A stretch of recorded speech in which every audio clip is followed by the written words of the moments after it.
যুক্তরাষ্ট্র থেকে জানাচ্ছেন সহকর্মী কামরুজ্জামান হেলাল।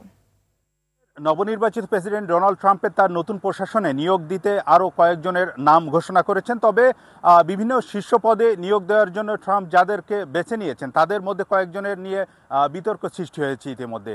এর মধ্যে প্রতিরক্ষামন্ত্রী হিসাবে নিয়োগ পেতে যাওয়া টেলিভিশন সংবাদ উপস্থাপক পিট হেগসের ও অ্যাটর্নি জেনারেল হিসাবে নিয়োগ পেতে যাওয়া ম্যাট গেটস অন্যতম, এবং রিপাবলিকান নেতা 5 নভেম্বর যুক্তরাষ্ট্রে অনুষ্ঠিত প্রেসিডেন্ট নির্বাচনে জয় হন এবং আগামী জানুয়ারি মাসে তিনি প্রেসিডেন্ট হিসাবে শপথ নেবেন এবং তার আগে নিজ প্রশাসনে কাকে কাকে নিয়োগ দেবেন তা নিয়ে ব্যস্ত সময় পার করছেন তিনি। এবং শুরুর দিকে ট্রাম্প তার প্রশাসনের জন্য ফ্লোরিডার সিনেটর মার্কো রুবিও সহ যাদের নাম ঘোষণা করেছেন সেগুলো প্রশংসা কুড়িয়েছে। তবে পরের দিকে ট্রাম্প ঘোষিত নামগুলো নিয়ে ডেমোক্রেটরা এমনকি রিপাবলিকান দলের কেউ কেউ হতাশা প্রকাশ করছেন। এছাড়া জাতীয় গোয়েন্দা পরিচালক হিসেবে দায়িত্ব নিতে যাওয়া তুলসী গ্যাবোর্ডের মনোনয়ন নিয়েও চলছে ইতিমধ্যে বিভিন্ন ক্ষোভ।